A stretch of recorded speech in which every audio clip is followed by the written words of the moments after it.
One day, Ito and Sao stand in front of their new home. Isao meets them at the entrance and apologizes for not picking them up himself. Ito thanks him, then awkwardly tries calling him father. She struggles for a moment but finally manages to say it properly, making all three of them happy since Ito had always dreamed of having a complete normal family. When she was younger, she grew up without a father and would often turn down invitations from friends so she could help around the house. But starting today, she can finally experience a normal high school life. However, the moment she steps inside, she is shocked to find 4 other boys in the house. Rui is the happiest to see her and immediately calls her his older sister. Her mother then reveals that her younger stepbrothers are a surprise. The news overwhelms Ito, causing her to faint on the spot. She's brought to the living room to recover, where Gen, the oldest of the brothers, offers her a glass of water. Gen then introduces the others. Rui is about to start 3rd grade, while Raku, the second oldest, is the one wearing glasses. Ito mentions noticing another person hiding nearby. Isao explains that there is actually one more brother whom none of them have seen in almost a month. Ito takes a moment to process everything. She woke up that morning expecting her new family to consist of only 3 people, but now she has 4 younger stepbrothers. She politely bows and tells them she will do her best to support them as their new older sister. Gen clicks his tongue after learning that Ito is actually the same age as him. Isao even points out that their birthdays are only 1 day apart. Later, Gen shows Ito to her room, though he remains blunt. Ito wonders where his cold attitude comes from and decides that having younger brothers is complicated. After entering her room, she finds herself wondering if he will be cold to her every day.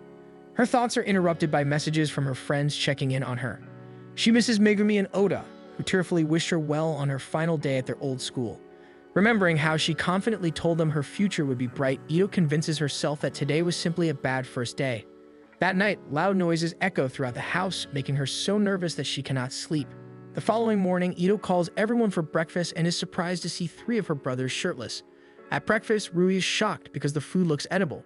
Raku jokes that it's because Gen didn't cook. Gen, however, insists that making breakfast was unnecessary. Ito tells him he does not have to eat it if he does not want to, but Gen digs in anyway. He casually comments that Ito snores incredibly loudly, prompting her to argue that it was not her. Raku explains that the snoring they heard was probably from Rui's new pet frog, Gomez, whom Rui had secretly caught. Gen apologizes for his brother before apologizing for himself. Even so, Ito gets the feeling that he is not truly sorry. She starts wondering if he does not approve of their parents' marriage. Soon, Isao and Saho come downstairs for breakfast. Although Isao normally does not wake up this early, he explains that he wants to spend time together with everyone. However, Gen insists that Isao and Saho should enjoy a honeymoon. He even reveals that he has already reserved a room for them at an inn. Ito and her parents are stunned by Gen's thoughtfulness. After their parents leave for their trip, Ito feels relieved because Gen seems to want their parents to get along. When Gen asks whether she has any plans for the day, Ito enthusiastically replies that she has a mountain of them. She immediately begins airing out all of the futons and proudly tells Raku that she is doing it because she is their reliable older sister. She throws herself into every household chore, and Gen is surprised by how spotless the house becomes.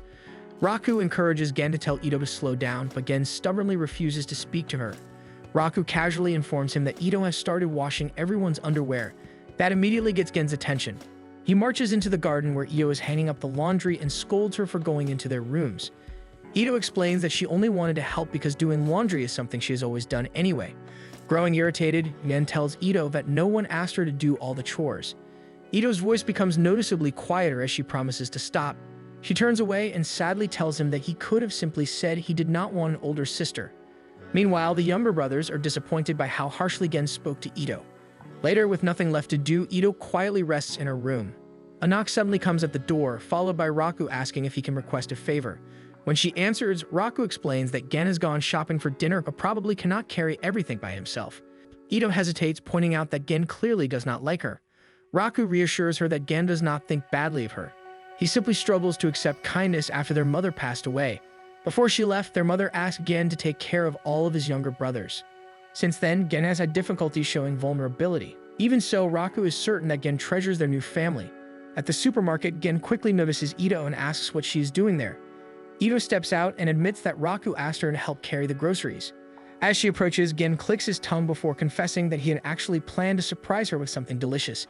Ito is stunned, and she becomes even more surprised when he reveals that he had also intended to make breakfast and take her somewhere nice. Ito stares at him owlishly as she realizes he really had been trying to invite her out earlier. Gen explains that she never needed to do all of their chores just to earn their approval. Ito wonders if this is Gen's awkward way of apologizing. Deciding to spare him from explaining further, she promises to be more mindful. To lighten the mood, she asks what he plans to cook. Gen answers that he is making gyoza. As they shop for ingredients together, Ito realizes that Gen is actually very considerate of her. He then awkwardly tries asking if she wants to help him make the gyoza. He struggles to call her older sister, eventually settling for using her first name instead. Ito blushes when he says her name more confidently and asks her to make the gyoza with him. She is almost certain he had been trying to call her sister. Back at the house, the gyoza ends up completely burnt. Ito tells the boys that while she helped wrap them, Gen insisted on handling the cooking. Raku warns her never to let Gen use fire. The three brothers are shocked when Ito happily eats one of the burnt gyoza. She smiles and tells them that the filling is still delicious. Gen tries to take the gyoza away from her, however, Ito says it would be a waste, adding that she considers any food made for her a treat. She insists that they're actually really good, then picks up a gyoza and offers it to Gen to try. He fixes her with a pointed stare, making her realize that she's really treating him like a little brother. To everyone's surprise, he takes her hand and guides the gyoza to his mouth. Ito can only stare at him in a daze. She admits that her mind completely blanked because she was so touched that he accepted her offer, and now she wants to try feeding him again. Gen gets flustered because he is embarrassed, while his younger brothers eagerly encourage him to let her feed him another one. Later, she prepares a portion for their shy brother and leaves his meal in front of his room. By morning, she collects his empty dishes and tries asking what kind of food he likes so she can prepare it for him. Gen catches her and tells her not to worry too much about that brother. Realizing that Ito is probably confused, he explains that their brother prefers to keep to himself, so the family lets him live the way he wants. Gen then points out that she should really be more concerned about herself since school starts tomorrow. Ito confidently assures him that she is prepared and already has all of her school supplies. She suddenly goes pale when she remembers something. Gen ends up taking her to the tailor to buy a school uniform because she completely forgot to get one. When she steps out of the dressing room to show him, he studies it. He tells her to jump in place before flapping her arms. After she finishes, Gen asks whether the uniform feels restrictive. When Ito says it feels fine and mentions that she only grew 1 millimeter over the past year, Gen remarks that the uniform will probably last until she graduates. She heads back toward the dressing room to change into more casual clothes, but Gen insists they take a commemorative photo for their parents. Ito immediately lights up with an eager smile for the camera, amusing Gen, who says she reminds him of Kintaro from an old Japanese folktale. Afterward, the two walk home together and Ito finds herself amazed by Gen. Suddenly, someone calls out to Gen. It turns out to be two of his friends, Tomoyuki and Ikuto. They walk over and ask if he is by himself. Gen gestures toward Ito, who politely greets the two boys. His friends immediately assume that Ito is Gen's girlfriend, but Gen quickly corrects them by saying that she is his older sister. The two are shocked because Ito barely looks older. Even Ito struggles to proudly call herself the older sibling. Nevertheless, Gen pulls her to his side and firmly declares that she really is his older sister. It suddenly starts raining, so Gen grabs Ito and hurries home with her. As they run through the rain, Ito cannot help but feel happy. When they arrive home, both of them are soaked. Ito immediately puts her uniform into the dryer while Gen reminds her to dry herself off too. He is about to help her remove her drenched clothes before suddenly remembering that Ito is a girl. Quickly apologizing, he explains that he has not lived with another girl since his mother passed away and simply acted the same way he does with his brothers. He tells Ito to let him know if there is anything he should be careful of. Ito insists that he is already doing enough and says she is the one who needs to get used to having siblings. She promises that she will eventually become the kind of older sister who can protect all of them. Gen responds by tugging on her towel and telling her that he would rather have an older sister he can simply spend time with, since neither he nor his brothers needs protecting. When Ito asks what he means, Gen simply ruffles her hair and tells her to figure it out for herself. Later, Ito enthusiastically starts preparing a meal for everyone, and her brothers quickly notice how fired up she seems. Raku teases Gen for wanting to spend more time with Ito than with his usual group of friends, even though he already had plans with them. When Gen stays silent, Raku starts asking if he has begun seeing Ito in a romantic way. Gen simply replies that he enjoys watching Ito and feels that life will never be boring while she's around. Ruby then admits that if he ever gets married someday, he hopes to find someone just like Ito. Their conversation eventually catches Ito's attention and she asks what they are talking about. The boys refuse to answer. Meanwhile, outside their other brother's room, there's a note saying that he likes meat. The next day, Ito ends up in Gen's class and introduces herself. Everyone quickly realizes that she is Gen's older stepsister, and the entire class becomes excited. Ito finds herself looking forward to the future. After school, their father calls everyone together for a family meeting. He announces that he is being transferred to Hokkaido. One morning, Ito observes Gen and notices that he is acting completely normal. Last night, Iso had announced that he needed to transfer to Hokkaido. While Sao expressed how much she would miss him, Ito's brothers seemed perfectly fine with him living away from home as long as he sends them money. Ito feels they should have shown more consideration for Iso. During lunch, Ryo and Moini introduce themselves to Ito and decide to eat with her. As they chat, they ask what it's like living with Gen. Ito is unsure how to answer. The girls excitedly ask what it's like waking up to see Gen every morning, while the other girls nearby secretly listen in, curious about what Gen and his brothers look like when they first wake up. Ito answers as honestly as she can. When the girls ask about Gen's underwear, she thoughtfully replies that she has seen him wear blue ones. However, she suddenly notices Gen glaring at her from behind. After school, Gen scolds Ito for sharing personal information with other people. Ito, however, does not understand the problem since everyone had asked so politely. She also tells Gen that she is surprised by his popularity and, as his older sister, thinks he should be proud of it. Gen ruffles her hair at the compliment before smoothing it back down, saying that he only needs one person to understand him. Watching him leave, Ito and Raku begin wondering what he meant by that statement before wondering if Gen had somehow gotten himself a girlfriend.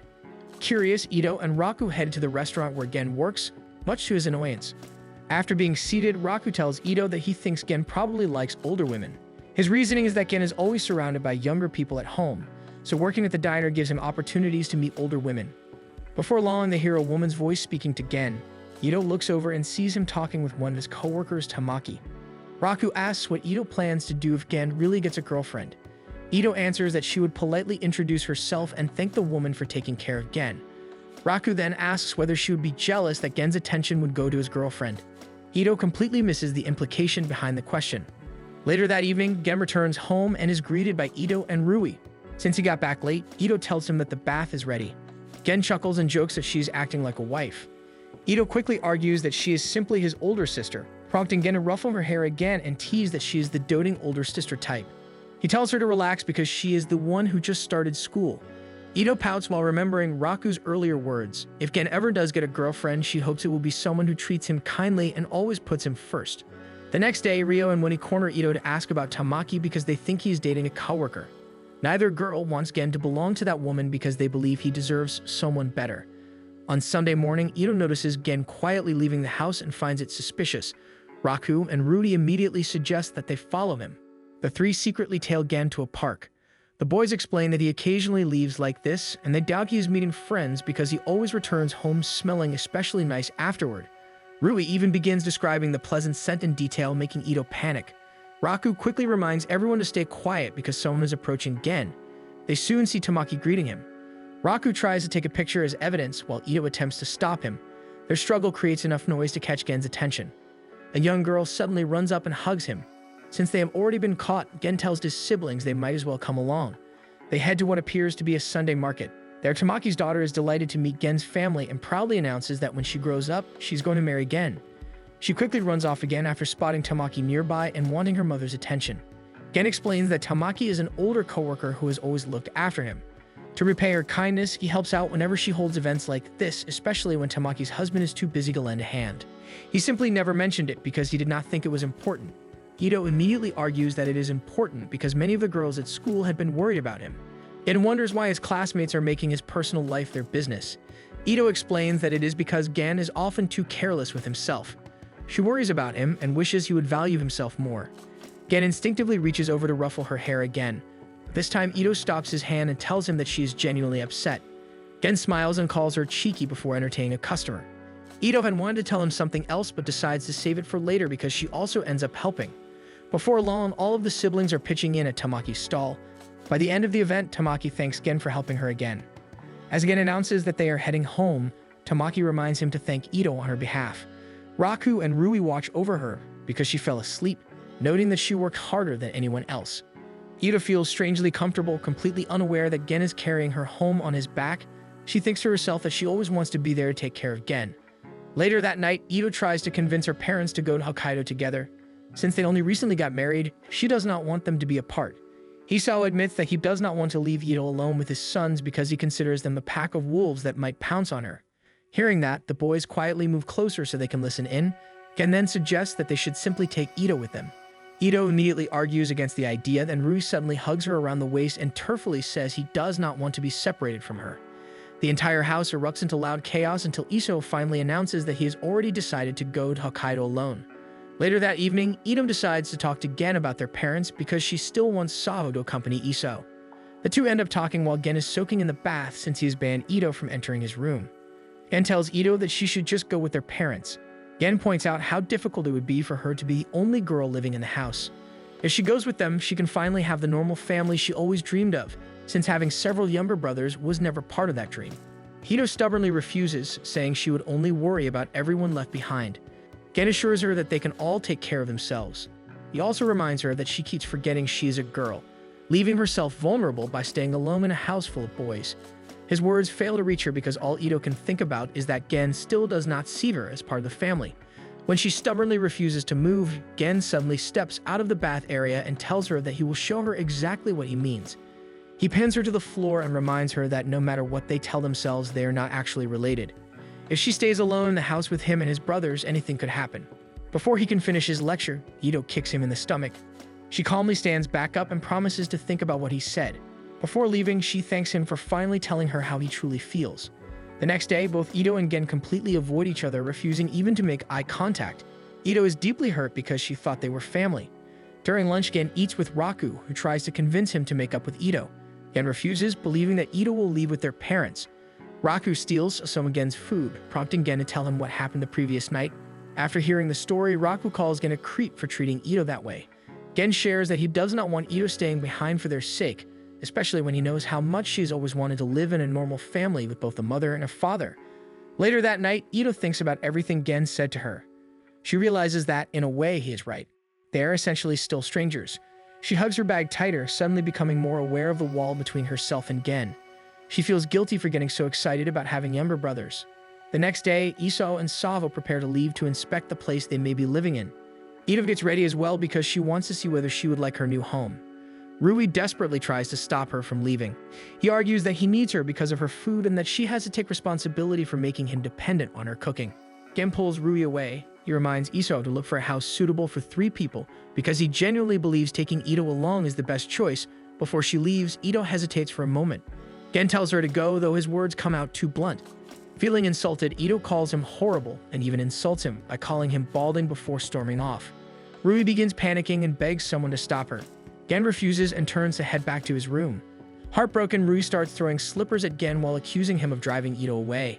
He tearfully says that he wanted all of them to become a real family. At the airport, Ito quietly waits for boarding to begin. Back at home, their shut-in brother slides a note toward Gen asking whether he is going to run after Ito. Meanwhile, at the airport, Ito suddenly remembers that milk is on sale and that they should stock up since Rui drinks so much of it.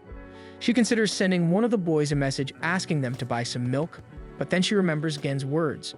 She wonders if he really said those things for her own sake, because Gen is actually very kind. While she once believed that all she wanted was a normal family, spending time with everyone has made her realize that what she truly wanted was a place where she belonged and where she was wanted. She suddenly begins crying and her parents quietly approach her, already understanding exactly how she feels.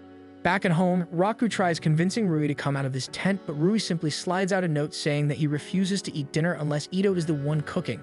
Raku realizes that Rui has started copying their shut-in brother upstairs. As Gen prepares to make dinner, he notices that Ito has already cooked enough food to last until tomorrow. He also spots a note she left on the table. When he reads it, he finds detailed instructions on how to properly reheat the curry. She even mentions that she secretly mixed tomatoes into it so their other brother would eat them without being picky. As Gen reheats the curry, Raku leans against him and tells him to stop being stubborn, apologize, and bring Ito home. He points out that if Gen leaves now, he can still make it in time. Gen turns off the stove and gets ready to leave. He insists that he is not going after Ito and is only heading out because he remembered the milk was on sale. However, the moment he opens the front door, he is surprised to find Ito standing there. Ito awkwardly explains that she forgot to buy something at the store. When Gen asks for the real reason, she admits that she did not like how everything ended up going the way he wanted, so she decided to stay. Before she can finish explaining herself, Gen suddenly pulls her into a hug. He quietly admits that he had actually been about to run after her. All of the brothers are relieved and overjoyed that Ito has chosen to stay. Ito realizes that even though she has not lived with them for very long, she already loves every one of her little brothers. One day, Ito scolds her brothers for sitting on the floor and making a mess while letting Gones hop around freely. It's only been a week since their parents left, yet the house has already fallen into chaos. She even trips over Gen, who is sleeping on the floor. Later that evening, Gen heads into the kitchen to tell Ito that the bath is finally free for her to use. He notices she is already preparing tomorrow's lunch and tries to steal a piece of food. However, Ito quickly stops him and tells him to go to bed. Eventually, Gen gives up and heads upstairs while Ito reminds herself that she has to be the one protecting order in the house. Before their parents left, Isao and Sao sat down with Gen and Ito to explain that the children would remain here while they temporarily transferred to Hokkaido. Even so, Isao admitted he was still worried about leaving Ito alone with Gen. Gen immediately dismissed the concern, insisting there was no way any of them would ever be interested in Ito because she looked like Kintaro. She finishes up preparing for tomorrow when Rui approaches her and asks if she can read him a bedtime story. The next day after school, Gen reminds Ito that eggs are on sale at the supermarket, so the two head there to stock up. Rui meets them so each of them can buy a carton and take advantage of the sale. Since they're already shopping for dinner, Rui asks Ito if she can make cabbage rolls and she happily agrees. Gen complains that she is spoiling him. Ignoring the complaint, Rui grabs both of their hands and happily pulls them deeper into the supermarket. Walking between them, Rui cheerfully says that Gen and Ito feel just like his parents. As they continue shopping, Ito notices that Rui has far more energy than usual and has been acting bratty. By the time they finish shopping, he is tired and asks Ito to carry him. During the walk back, Gen apologizes, explaining that Rui probably misses their parents more than he realizes. He wonders if Rui is experiencing a bit of age regression because he never really got to experience having both parents. Their mother passed away shortly after Rui was born, and just when the family finally became complete again, their parents had to leave for work. Ito is surprised because Rui is always smiling, so she never realized he was carrying those feelings. Just thinking about it brings tears to her eyes, forcing Gen to scold her for making it look like he was the one who made her cry. But then Gen smiles and says that Rui will be alright now because he has an older sister willing to cry for him. Touched by his words, Ito says that she'll cry for Gen too if he ever needs her to. Once dinner is ready, Rui excitedly rushes to the table, eager to eat. However, the moment Gen asks whether he finished his homework, Rui immediately pales. As Gen begins scolding him, Ito gently suggests that she can help Rui with his homework after dinner instead. That instantly brightens Rui's mood. After dinner, they spread out Rui's homework on the table. Out of nowhere, Rui tells Ito that she should just marry one of them someday. Ito nearly chokes in shock while Gen immediately tells her not to pay attention to Rui's strange ideas. Looking over Rui's homework, Gen realizes it's an essay about everyone's dreams for the future. Ito asks Rui what he wants to become. Rui happily lists several different jobs he wants to try someday. After blushing shyly, he admits that he actually has an even bigger dream. Instead of explaining it, he notices some clean bed sheets nearby and excitedly says he wants to dress Ito up like a bride. Wrapping the sheet around her, Rui asks whether she can promise to marry one of them someday. Ito is far too flustered to answer. Finally stepping in, Gen casually announces that he and Ito are already married before pulling her close. Ito instantly turns bright red.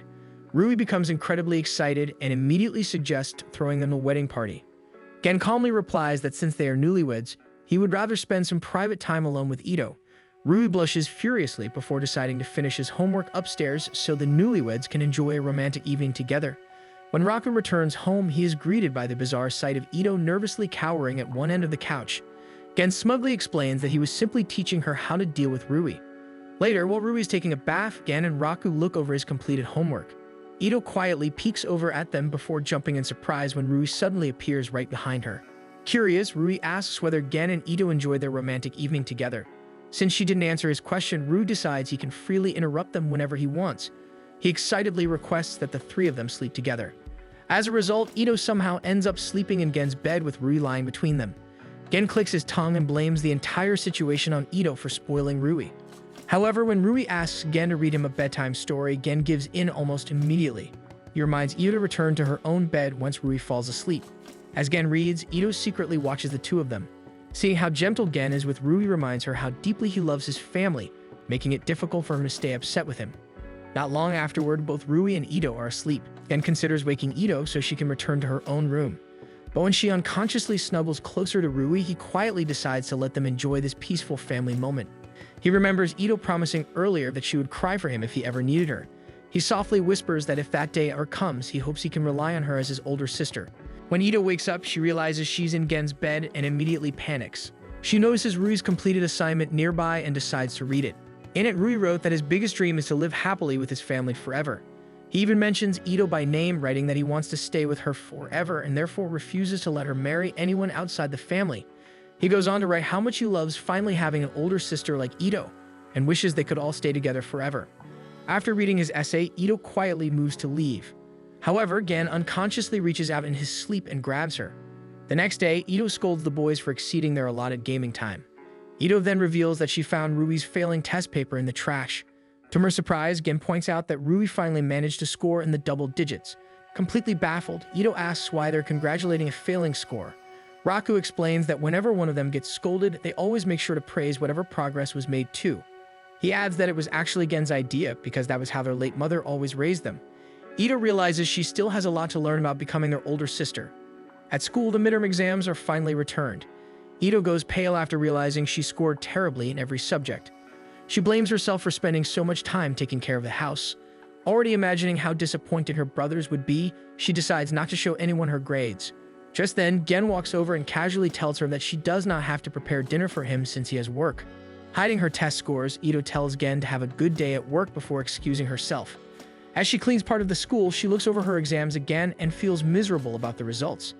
She ends up talking through her worries out loud, only to realize that another voice has been responding to her the whole time.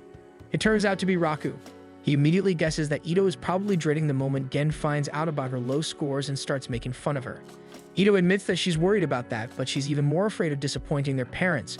Raku promises to keep her grades a secret, but she needs to spend some time with him after school. The two end up in a bubble tea shop, where Ito quickly falls in love with the drink. As Raku looks through her test papers, he notices that her biggest weakness is memorization. He begins teaching her several tricks for remembering information more easily, along with some useful tips for improving her English. Amazed, Ito asks if he's a tutor. Raku says he isn't, and that he's only repeating advice he read in a book, believing that following it can help anyone study better. Curious, Ito asks why he's going so far out of his way to help her. Raku simply replies that Ito helps all of them. He also mentions that none of them enjoy seeing her sad. Later that evening, Gen returns home and immediately notices how unusually cheerful Ito is. When Ito prepares some tea for Raku, Gen grows suspicious and stops her. He tells her that she's obviously hiding something and should just come clean. Ito panics because she doesn't want Gen finding out that she's struggling in school. Instead, she tells him half the truth, admitting that Raku has been helping her. Just then, Raku walks into the living room and suggests that they continue in Ito's room. Ito immediately agrees and follows him upstairs. Gen feels strangely bothered that the two of them are keeping secrets from him.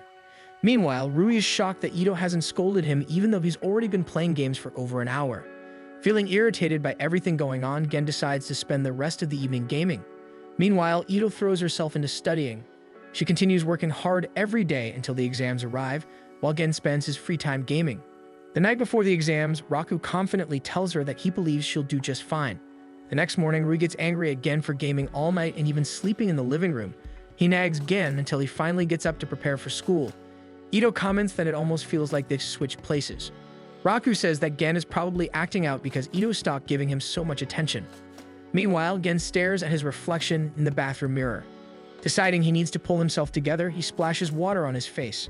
After classes, the exams finally start. Gen waits by the shoe lockers for Ito. Raku teases him, pointing out that Gen normally isn't so openly concerned about her.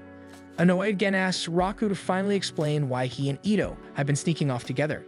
Without revealing the full story, Raku simply says that he was helping Ito with something. As he walks away, he admits that he would have enjoyed watching Gen stay jealous, but their little secret is no longer necessary. Rather than getting upset, Gen quietly thanks Raku for helping Ito. He reasons that it was probably something he couldn't help with. Before leaving, Raku reminds Gen to be a little kinder to Ito because she works incredibly hard and deserves at least a little praise from him. As Raku walks home alone, his thoughts drift back to their mother's funeral. While he had openly cried, Gen held back all of his tears. The adults around them whispered that their mother could rest in peace because Gen was such a strong child. Returning to the present, Raku quietly wishes Gen would simply act his own age. He then starts wondering what kind of prank he can pull on Gen next. Meanwhile, Ito finishes her last exam and considers finally telling Gen the truth. She spots him waiting by the shoe lockers. The moment he greets her, she accidentally blurts out that she thinks she did well on the exams thanks to Raku's help. She immediately covers her mouth, realizing she let the secret slip. To her surprise, Gen doesn't get angry. Instead, he praises her, although his voice still carries his usual hint of sarcasm. As they walk home together, Gen casually mentions she's terrible at lying. Ito fires back by saying that he was looking for her attention. Gen pretends to be annoyed. Still curious, Ito asks him one more time if he really was lonely. Gen reaches over, gently cups her cheek, and quietly admits that he was a little lonely. Smiling, Ito calls him a good boy for being honest. One evening, Ito is happily on a video call with her childhood friends. She is just about to tell them how adorable her younger brothers are when she suddenly hears Rui crying loudly. A few moments later, Ito and her brothers are searching along the riverside for Gomez. Raku spots something moving near the river, exciting Rui because he believes it's Gomez. Without thinking, Rui runs toward it and jumps straight into the river, leaving his siblings in complete disbelief. The next day at school, Gen is sporting a sprained ankle and arm, so Raku and Ito try convincing him to skip his shift at work. Gen is especially annoyed because the injury was completely unnecessary. The night before, after Rui jumped into the river, Ito accidentally fell in as well. Worried about the two of them, Gen immediately leaped into the river to rescue them. Unfortunately for him, the water was only knee-deep. Raku reminds Gen to take it easy and let everyone take care of him for now. Ito immediately volunteers to help with all of his daily tasks, but Gen strongly protests. While Ito genuinely wants to help, Raku teases Gen, saying it's finally his turn to be babied. Throughout the day, Ito eagerly rushes over whenever she notices Gen struggling with something. She enjoys every second of it because she finally gets to play the role of the dependable older sister she always imagined herself becoming. By the end of the day, even Gen can tell that Ito is having far too much fun. Rio and Moni approach the two of them, inviting Ito out for pancakes. However, Ito politely declines because she wants to stay and look after Gen instead. The girls don't seem disappointed though. They're simply happy they got to see Gen acting vulnerable for once. On the walk home, Gen tries convincing Ito to meet up with her friends for pancakes. He tells her that she should spend more time building friendships with the girls at school. Ito thanks him for his concern but says she knows they'll understand. Gen can't help feeling a little annoyed by how effortlessly she makes friends.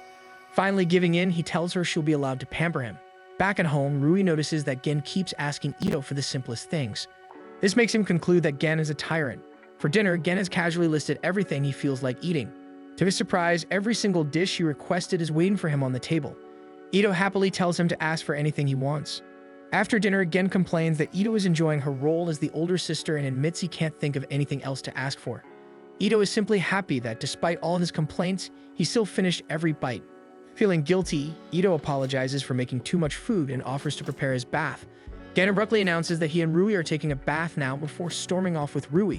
While they're bathing, Rui gets annoyed and bluntly tells Gen that he has no idea how to let himself be spoiled. He argues that if Gen never learns how to act cute, girls will eventually lose interest in him. Rui points out that Ito has been doing everything she can to make Gen comfortable, yet he looks unhappy. Gen considers Rui's words before promising he'll try to look more appreciative. Even so, he admits that expressing those feelings just doesn't come naturally to him. Ito accidentally overhears part of their conversation. She realizes she understands exactly how Gen feels because she's the same. For a long time, she believed that unless she did everything herself, nobody would ever like her. Living with her new family has slowly taught her otherwise. After Gen and Rui finish their bath, they discover that Ito has already laid out their pajamas for them and even a treat in the fridge. The next morning, Ito hurries after Gen after noticing he left for school without waiting for her. She calls out that it's dangerous for him to walk alone while injured. Gen simply raises his wrist and tells her he's already healed enough and doesn't need her help anymore. Still unconvinced, Ito reaches over to inspect him. Gen quickly pulls his arm away, insisting that he's fine. He marches forward, mentioning that he finds Ito annoying when she hovers over him. During PE, Ito is still bothered by Gen's words. She's so distracted that she doesn't notice a ball flying toward her until it smacks her squarely in the face. Ito insists she's perfectly fine and tells everyone to continue playing. Even so, she steals another glance at Gen, convinced he's only pretending to be okay. After school, Ito tells Gen that she's finally going out for pancakes with the girls. When Gen acts completely indifferent, she loudly says she's looking forward to it before running off. Once she's gone, Gen finally relaxes. Unfortunately, Tomoyuki suddenly jumps onto his back. The impact sends Gen crashing to the ground due to the pressure on his leg. Meanwhile, at the Pancake Cafe, Ito is overwhelmed by all the choices on the menu. One of the girls receives a message from Tomoyuki saying that Gen got hurt. Ito immediately abandons the cafe and rushes to the clinic. She catches Gen just as he's about to leave. Rather than being happy to see her, Gen insists everyone is overreacting. Trying to change the subject, he asks how the pancakes were. Feeling hurt, Ito tells him that she's worried about him and can always eat pancakes with her friends another time. Gen doesn't understand why she's making such a fuss over him when he's only one of her 4 younger brothers. Ito tells him that it doesn't matter if he's one of 4. She cares about him specifically. Instead of thanking her, Gen likely bonks her on the head with his injured arm and complains that she just said something incredibly embarrassing. When she keeps grumbling, he hits her again. Unfortunately, the movement aggravates his injury, causing him pain. Ito immediately worries, but the moment Gen snaps at her, she sighs in relief because it means he's acting like his usual self again. Annoyed, Gen pinches her cheek. Just then, Oda calls out for Gen to stop bullying her. Gen turns toward him, having no idea who he is. Ito immediately recognizes Oda. After everyone returns home, the misunderstanding is finally cleared up. Oda now understands that Gen is one of Ito's younger brothers. Ito takes the opportunity to introduce Oda to everyone, explaining that they've been childhood friends and have been close for years. Gen quietly gets annoyed and pushes past them to head further into the house. Oda admits that Gen was probably upset because he misunderstood the situation. Still, he insists he couldn't really blame himself since Gen dresses like a delinquent. Ito explains that Gen only dresses that way because he likes the fashion, but is just shy. Forcing a polite smile, Gen tells Oda that since he traveled so far, he should stay a little longer. When Oda casually mentions that he might miss the last train, Gen reluctantly says that he can stay the night and that he'd be happy to accommodate him. Raku and Rui immediately notice that Gen doesn't look particularly happy about it. As Oda enters the house, Ito quietly asks whether he actually lied about missing the last train. Oda admits that he did, explaining that both he and Megumi have been worried about her, and intends to take her home if he decides her new family is bad for her. Ito can only think about how sweet Megumi is for caring about her so much. During dinner, Oda happily stuffs himself with fried rice because he missed Ito's cooking. Ito explains to everyone that Oda's parents were always busy too, so he often came over to eat at her house. Gen bluntly says that he's not interested. Ito looks disappointed because, to her, those are precious memories she wants to share. Gen excuses himself from the table. Ito finds it strange since he isn't even asking for seconds. Gen angrily tells her that he doesn't want to gain weight while he's unable to move around much. After leaving the dining room, Gen quietly regrets how harshly he came across. Later that night, after taking a bath, Gen walks into the living room and finds Ito and Oda happily chatting. Feeling irritated, he asks Ito to rewrap his bandages. As she changes the bandages, Gen notices how rough her hands have become. Watching her struggle, Oda points out that she's wrapping them incorrectly and offers to do it instead. Seeing the two of them working so closely together makes Gen feel strangely irritated.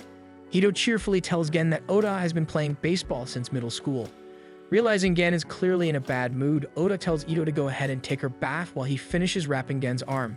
Ito hesitates but eventually leaves, reminding Gen not to bully Oda.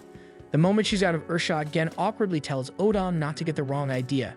Once Oda's done, he tells Gen that Ito has already shared plenty of stories about everyone in the family, so nothing Gen has done has really surprised him. Curious, Gen asks what kinds of things Ito talks about. Oda replies that Ito has been frustrated because Gen won't let her pamper him. She also keeps mentioning how awkward Gen is at acting like a younger brother. Gen argues that Ito pampers Raku and Rui all the time. Oda points out that she's especially concerned about him. That revelation immediately makes Gen blush. Oda smiles, saying he understands why someone their age wouldn't want to be treated like a child. He notices Gen quietly thinking to himself, but before he can ask what he's thinking about, Gen suddenly stands up. Before letting him leave, Oda tells Gen that he and Megumi have known Ito far longer than anyone in this house. They've always cared deeply about her, so if they ever feel she's unhappy or uncomfortable here, they won't hesitate to bring her back home. Gen calmly replies that he has no interest in comparing who cares about Ito more. However, he has absolutely no intention of letting her go. Just then, Ito walks back into the room and happily invites Gen to come eat some ice cream with them.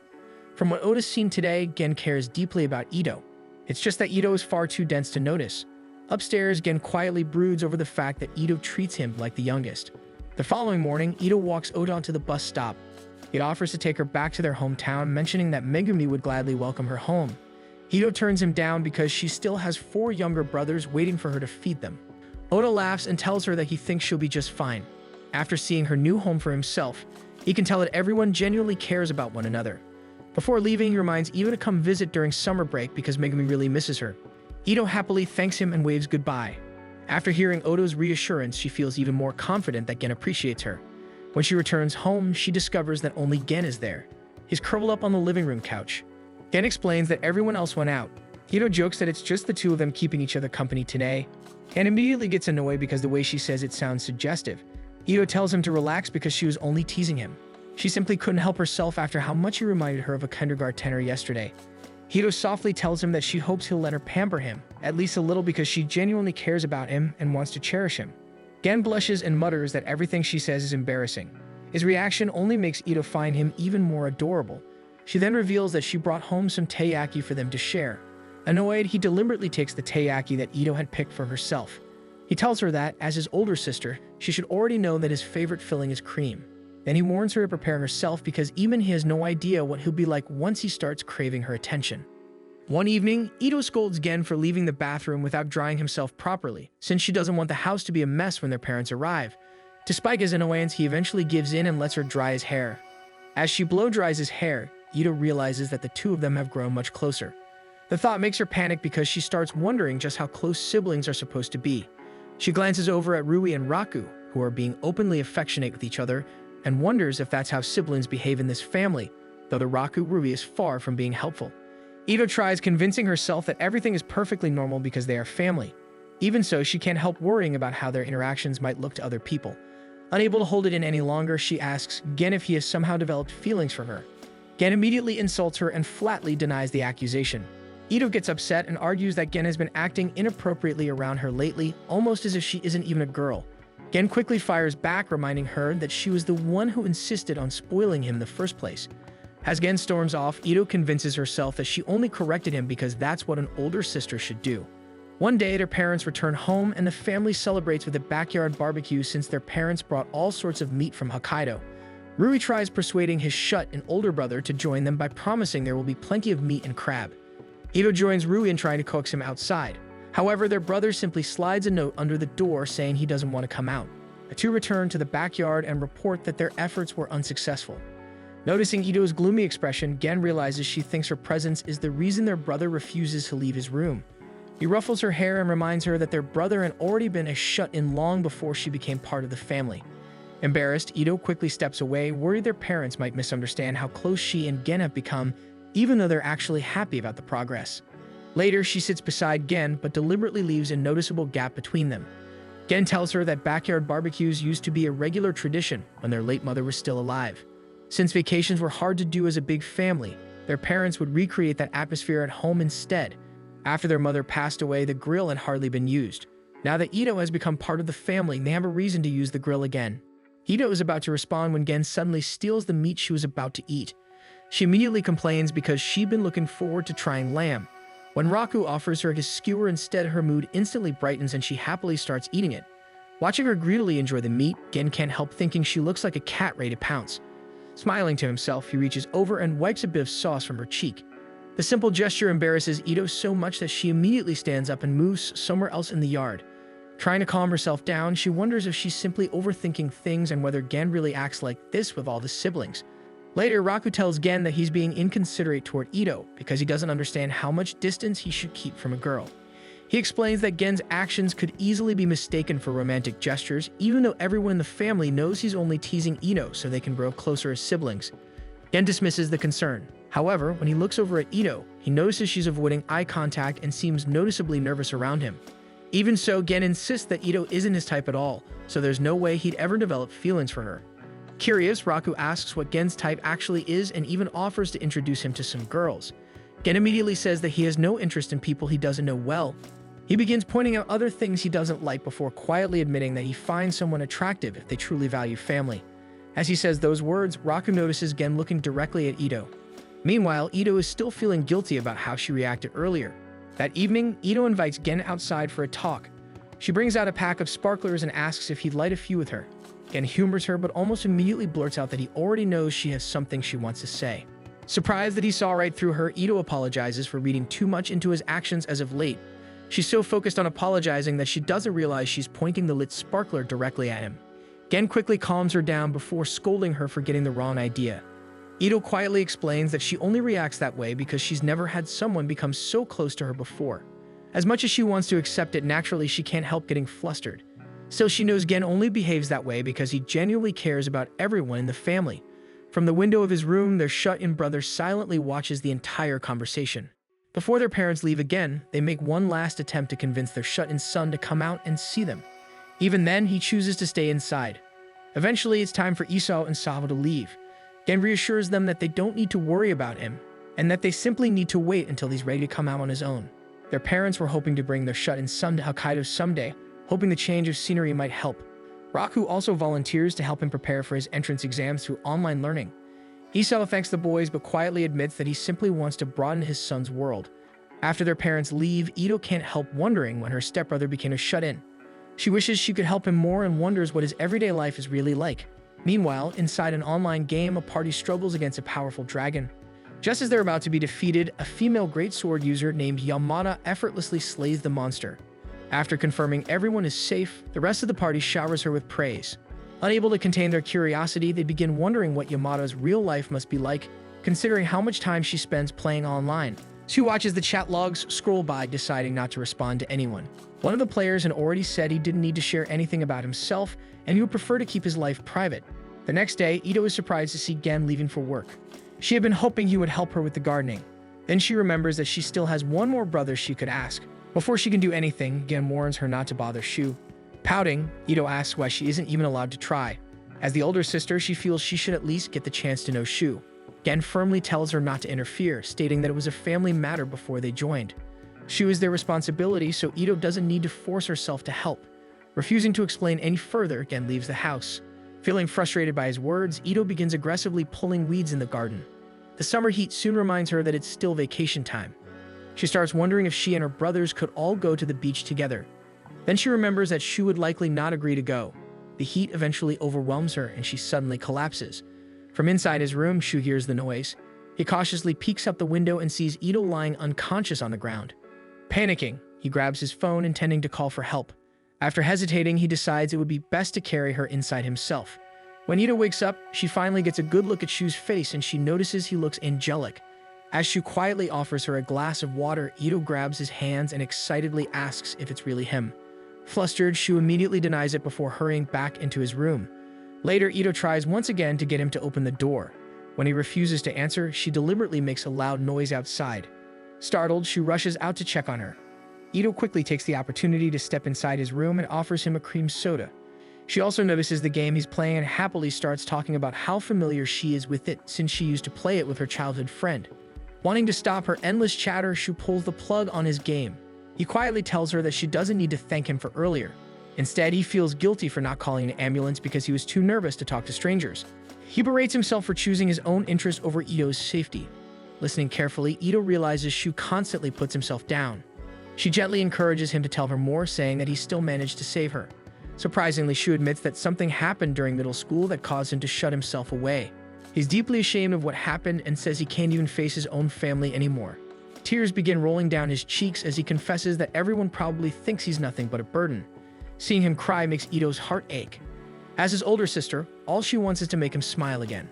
However, when Shu continues blaming himself, Ito realizes that no matter what she says, it will not be able to reach him at the moment.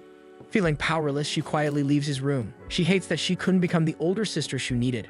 At the same time, she understands that there's only so much she can do when they've barely gotten to know each other. Later that evening, Gen returns home and immediately notices how depressed Ito looks. He tries irritating her to get a reaction, but she's too down to even argue back.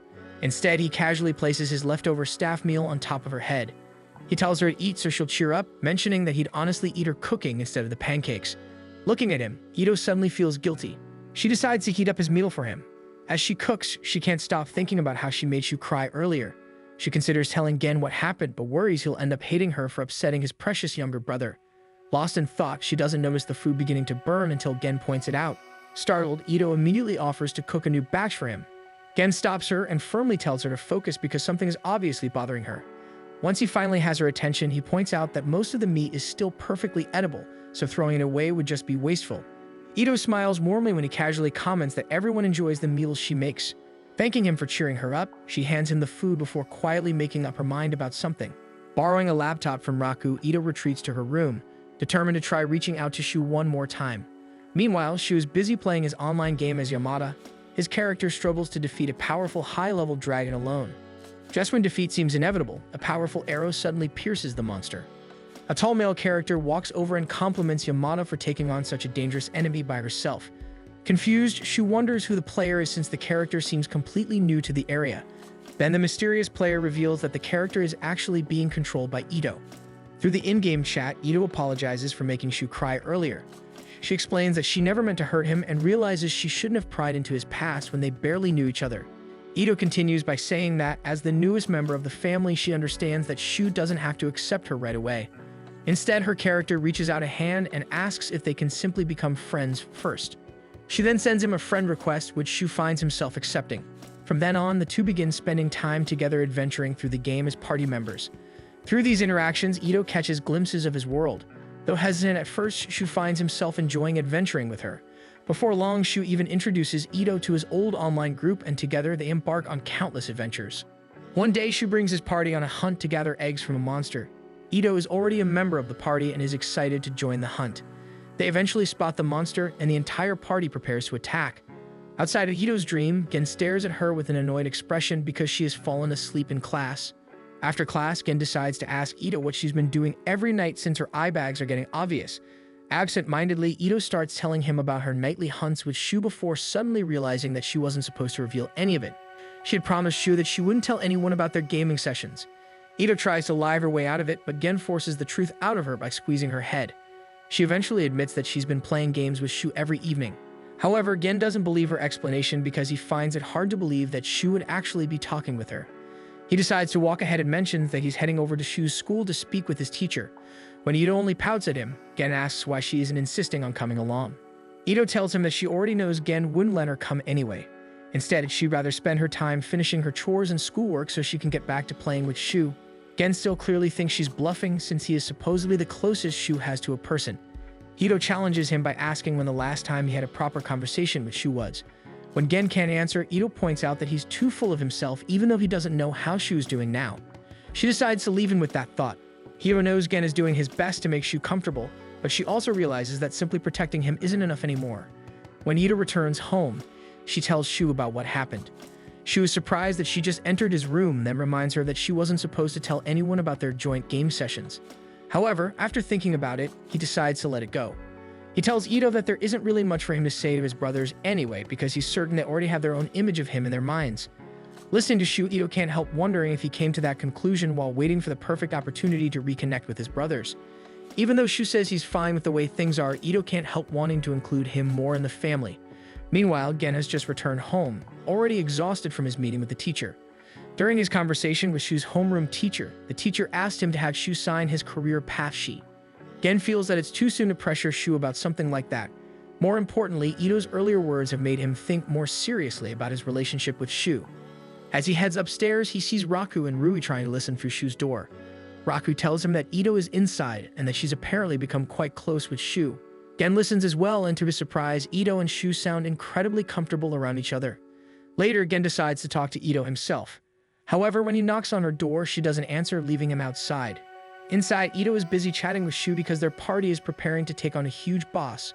Through her character, Ito also mentions that she's planning to cook Shu his favorite meal afterward. Shu doesn't seem particularly excited about the promise. Ito starts wondering if she's annoyed him somehow, especially since she brings up real-life scenarios. Shu quickly explains that he simply doesn't know how to respond to things very well in real life.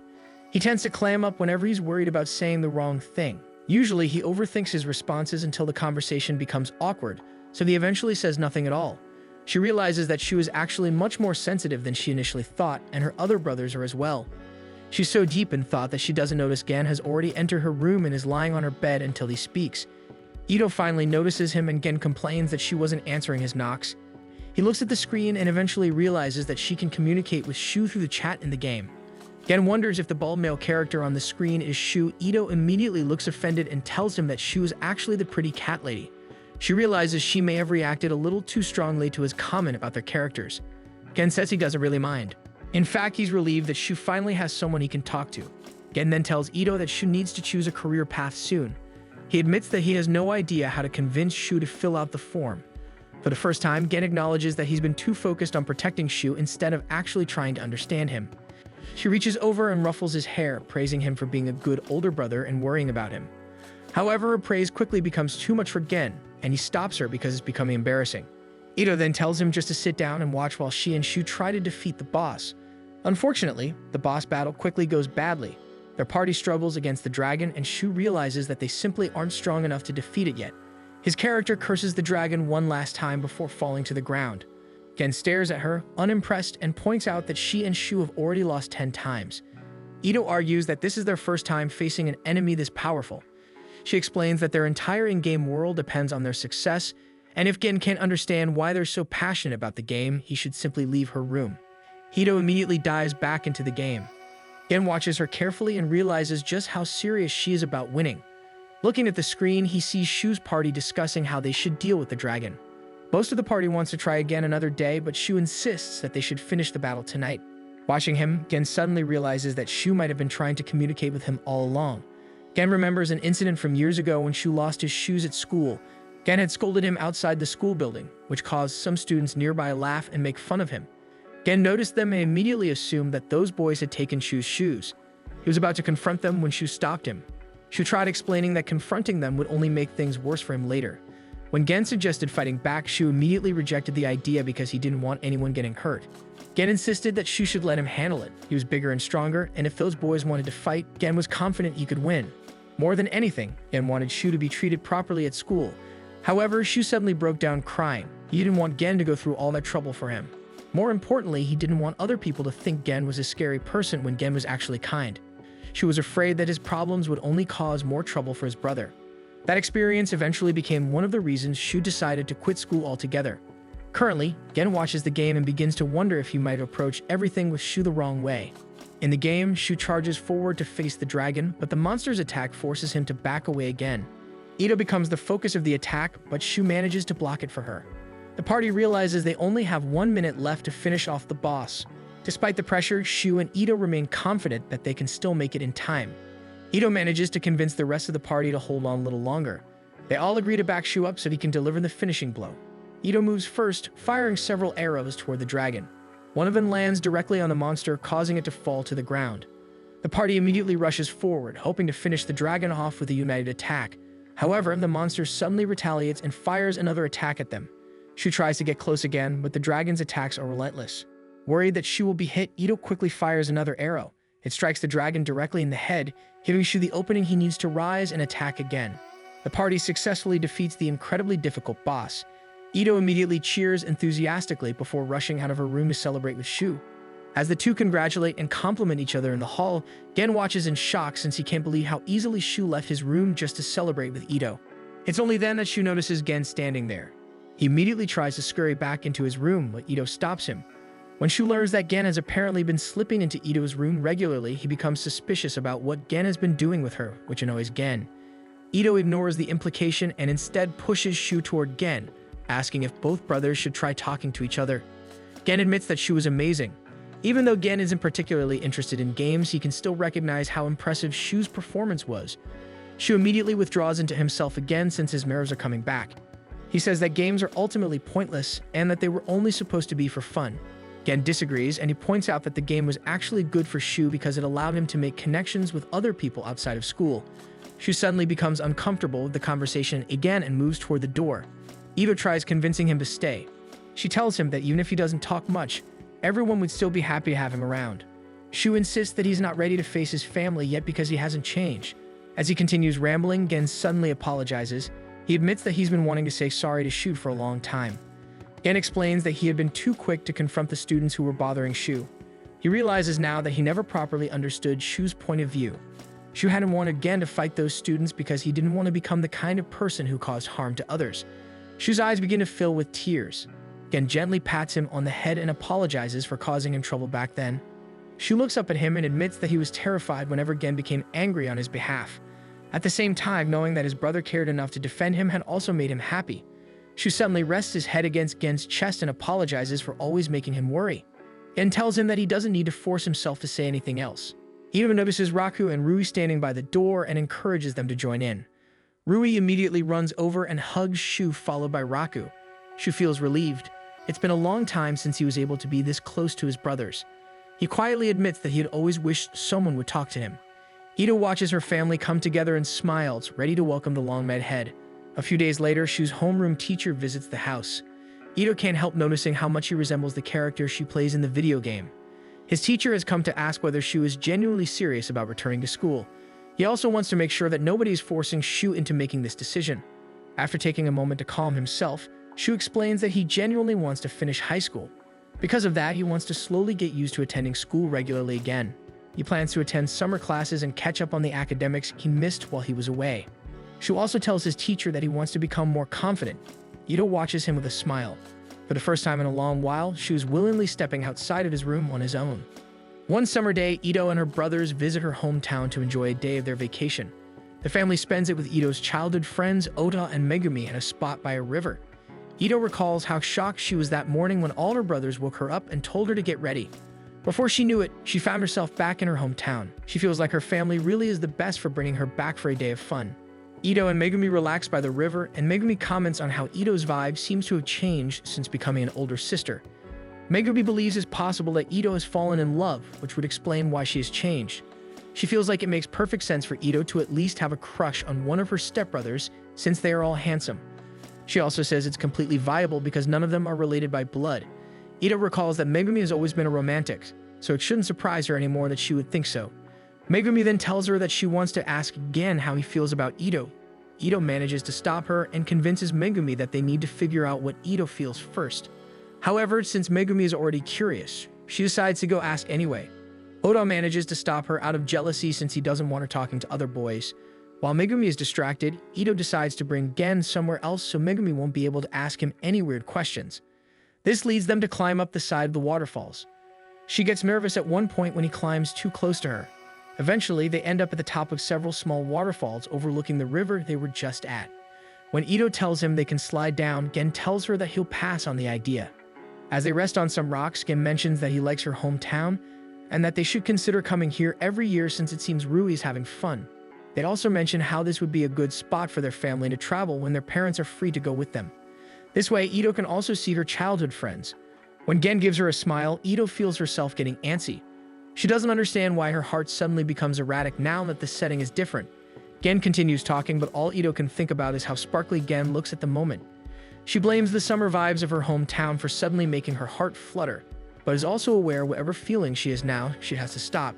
She looks away from Gen and tells him not to get too familiar with her, otherwise she'll be even nicer to everyone tomorrow. Gen finds the threat strange, but Ito decides it's best to just ignore him for now. Before Ito knows it, summer has ended and school is back in session. Our class begins discussing their cultural festival, and Ito volunteers to be part of the action committee. She decided to put herself more out there after a conversation with Megumi. She told Megumi that she doesn't know much about love, so Megumi suggested that she expand her horizons so she can experience it with other people. So Ito thinks this is the best way to look elsewhere. With that taken care of, the class decides to discuss other parts of their cultural festival preparations, such as how they were assigned to put together a play. After class, Ito heads to the committee meeting, but finds the room empty. An upperclassman approaches her and asks if she happens to be the unlucky one in her class who landed the role of committee member. The boy introduces himself as Mafuyu and begins heading to the back seat, insisting that Ito take the seat next to him. He then hands Ito his notebook and tells her to wake him up once the meeting ends. Once the meeting starts, Ito is surprised that Mafuyu really does openly sleep during the meeting. At the end of the meeting, Ito hands Mafuyu his notebook after he wakes up. She scolds him for sleeping, saying it was rude because everyone else is taking their roles seriously. Ito informs him that they are both part of the group assigned to make the front sign at the gate. However, Mafuyu claims he'll only go there if he feels like it or if Ito comes to pick him up. He then leaves Ito feeling frustrated. Just then, Gen enters the room through the window, then hides Ito to the side while covering her mouth. It turns out he was chosen to be the prince for their play, and he is hiding from his classmates who want him to try on the costume. He eventually lets Ito go, and they end up chatting about their respective roles for the festival, and in Gen's case, he was made to the prince because he was asleep during the discussion. Gen notices that Ito's job seems hard, so Ito promises him that she will take it easy with the housework. She tells Gen that she wanted to try being a little more active in the festival this year. Before, she didn't even invite her mother because she was afraid she might burden her. However, now that she has a real family, she decided it's okay for her to feel a little more motivated and be proud of the work she does. Gen gets annoyed at her because, with the way she explained it, it makes him look like a bad guy for not wanting to take part in the festival. Since she manages to convince him, Gen decides he'll stop running from their class and finally agree to be the prince in their play, though he reasons that he is only doing this so Ito won't complain about him ruining her festival experience. Ito watches his retreating back, reminded of how fond she is of Gen for always putting his family's happiness. However, her thoughts about him bother her all the way until she's preparing dinner. She decides to stop thinking about him. All she needs to do is focus on the festival. The next day, she heads over to Mafuyu's class to pick him up, but she notices that there's a commotion going on. When she looks inside, it appears that Mafuyu has greatly upset his girlfriend, to the point that she hits him and breaks up with him. After the girl storms out of the room, Mafuyu notices Ito and happily greets her, which Ito finds odd because she thinks a normal person would have run after the girl to clear things up. They make their way to the committee meeting, and Mafuyu decides to complain about his ex-girlfriend for assuming that he was cheating just because she caught him hanging out with other girls. Ito finds Mafuyu's way of thinking slightly twisted. He even decides to prove her point by asking her out on a date right after breaking up with his girlfriend. Ito refuses, reminding him that they have committee duties to attend to. She also mentions that she wants her first date to be with someone she actually loves. Mafuyu takes this as a hint that Ito has never been on a first date yet. However, he becomes curious if Ito has never fallen in love. Ito becomes shy around him and admits she isn't sure if she is in love because she doesn't have a basis for what love feels like. Mafuyu takes advantage of her innocence and suggests that Ito practice dating him so she can learn what it means to be in love. Ito looks uneasy at the suggestion, but he insists that he can really help her out, even mentioning how used to this type of situation he is. This makes Ito wish that Gen would save her. Before things can escalate further, Gen suddenly appears on the steps and demands that Ito get away from Mafuyu. The two are stunned because he even looks like a prince. Gen even pulls her away from the entire situation. When Mafuyu questions their relationship, Gen doesn't hesitate and tells Mafuyu that he is Ito's younger brother before driving Ito away from him. Mafuyu watches the two siblings, not entirely convinced that they are related at all from how Gen just acted. At home during dinner, Ito tries to remain calm as she announces to her family that she'll be coming home later than usual due to the work she needs to do for the cultural festival. The news is actually hard for her to break since she wants to continue keeping everyone comfortable. Most of her brothers are supportive, but Gen tells her that while he is fine with her going home late, she needs to promise never to be alone with Mafuyu. The other brothers are shocked that Ito is getting hit on that day, and Gen even mentions that it's unbelievable because there is nothing desirable about Ito's features when he takes a closer look at her. Ito gets annoyed and realizes that her perception of Gen being prince-like earlier was just an illusion. At school, Gen practices his role as a prince, though he has a hard time getting into character because Snow White is Tomoyuki. Despite being stuck at playing a girl, Tomoyuki is very passionate about his roles and recites his lines with conviction that actually annoys Gen. Meanwhile, Mafuyu continues to try to persuade Ito into going out with him, though Ito claims she wants to go home directly afterward. Mafuyu admits to himself that Ito is an interesting girl because normally any girl would have given in to him by now. As it gets late, Gen sees the classroom where Ito and Mafuyu are working and barges in because he notices the two are alone. Mafuyu riles Gen up by placing his hands on Ito's shoulders, which Gen quickly moves away, though he claims bugs were flying around. Ito can clearly tell Gen is about to pick a fight, but her stomach suddenly grumbles. Embarrassed, she tells Gen that they should head home, but scurries off to tell the teacher about their departure first. Left alone, Mafuyu tells Gen that he's too overprotective of Ito, though he mentions he can understand Gen because he finds Ito charming in her own way as well. Gen gets triggered by his words and warns Mafuyu about toying with Ito. Gen claims this is less about being jealous and more about protecting his own family. However, he is unable to finish his threat because Ito returns. At the shoe lockers, Gen and Ito talk about the play because Gen hasn't memorized his lines yet. He blames the kissing scene because it's been bothering him a lot, so he never got around to memorizing anything like he's supposed to. He tells Ito that maybe he isn't really suited to be a prince in the first place. Ito tells him that it isn't something he should take personally because he is plenty cool without having to be a prince. She advises him that to memorize the lines instead of thinking about his role, he should just think that he's speaking to a person he may genuinely like. Out of nowhere, Gen begins reciting his final line to Ito and even leans in as if to kiss her. Ito short-circuits, then hits him with her bag because she was shocked that he suddenly started doing that. The two of them are embarrassed by each other's actions, so they do not notice that Mafuyu witnessed the entire scene and finds it amusing. He decides to reveal himself and teases the two for still hanging around. They leave the school together, but Ito and Mafuyu chat a little more. Mafuyu tells her that he now understands why Ito isn't falling for him. He says that Ito refuses to even think about him because her mind is already preoccupied with Gen. When Ito only gives him a look of confusion, Mafuyu explains that it looks as if Ito might have feelings for Gen on a deeper level. Though he knows the reason why Ito isn't even admitting it to herself is that she is aware of how complicated it makes things. On the walk home, Gen can't help but ask Ito what she was talking about with Mafuyu. Avoiding the real conversation, she tells him they were just talking about the school festival. She then follows up by asking Gen if he is a little too preoccupied with her. Gen looks at her as if it was the most obvious thing and tells her that it's normal since they are family. Ito feels disheartened by the response, and as she follows Gen, she wonders what would happen to them if she followed her heart. On the day of Ito's school festival, Rui decides to livestream his experience visiting the school. However, Raku catches him and reminds him to be careful when filming at the school. Raku wonders why Rui is alone because the initial plan was for Shu to come along. Rui admits that Shu was with him, but he ended up hiding in the bathroom because everything became too overwhelming. Eventually, they spot Ito, who is sporting a mouse headband due to being part of the action committee. Rui makes sure to snap several photos with her and invites her to watch Gen's show with him. At the mention of the play, Ito's mood shifts, and she reasons that he can watch the morning show, but she's too busy to join. She gets too nervous to explain things, so she makes an excuse about being needed elsewhere and dashes away. When Ito is finally away from her brothers, she tells herself she needs more time away from Gen since she isn't ready to face him just yet. She keeps thinking about what Mafuyu had told her the other night.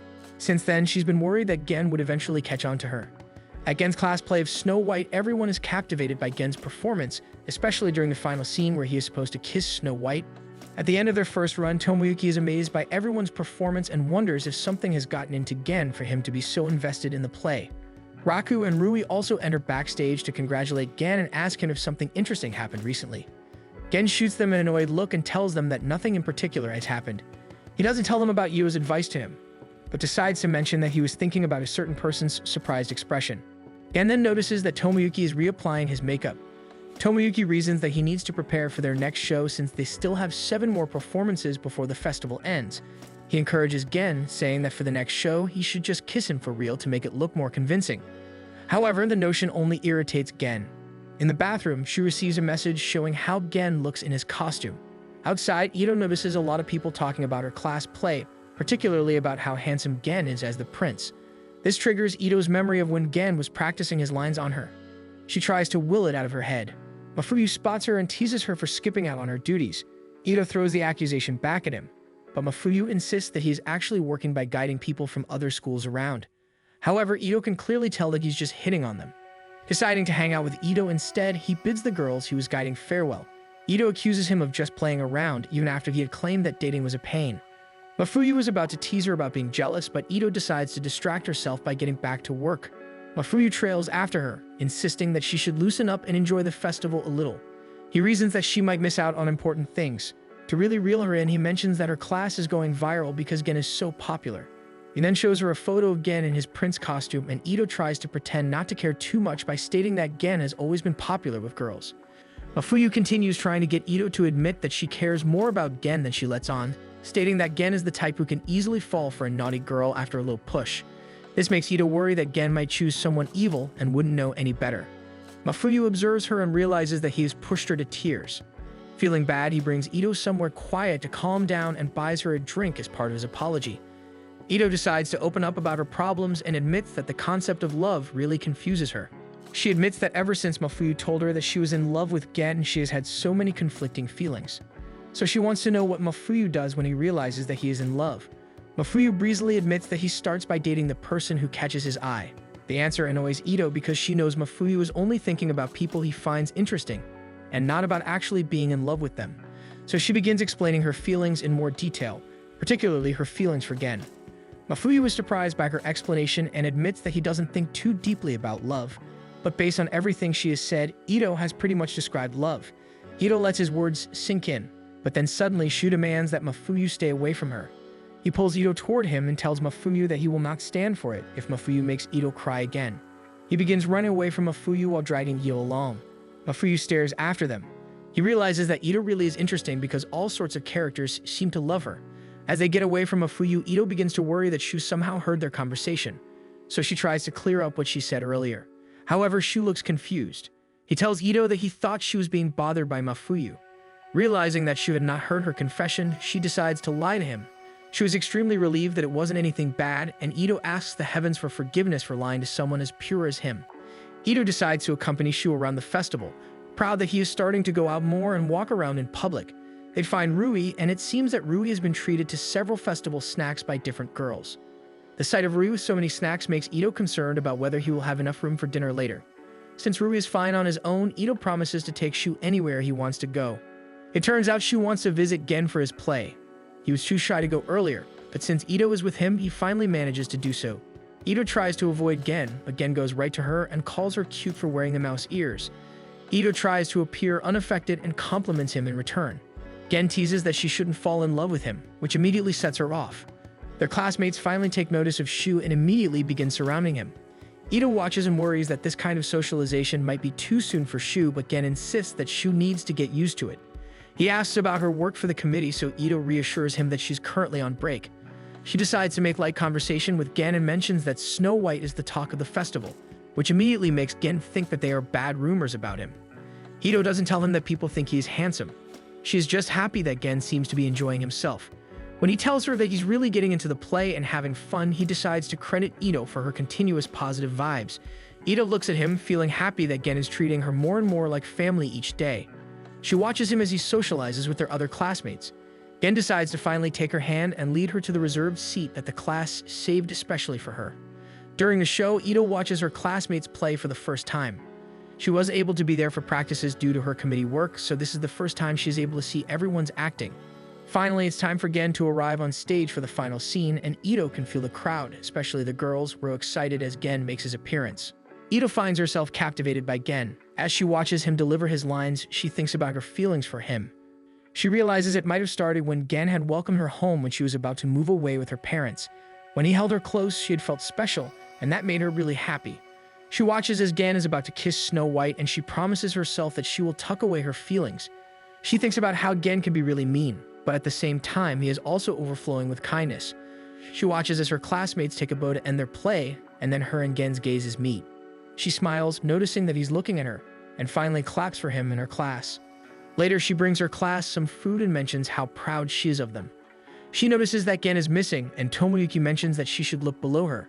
When she checks the floor, she spots Gen fast asleep after doing so many runs of their play. She puts some treats on top of him and quietly congratulates him for all his hard work. Later, the festival is pretty much over, but the students stay for the after party, particularly the karaoke contest. Ito is dressed as a bear, inviting everyone to join or watch the contest. Mafuyu tries to convince her that she can begin taking it easy and remove the costume, but Ito refuses, stating that her work isn't over until she reaches home.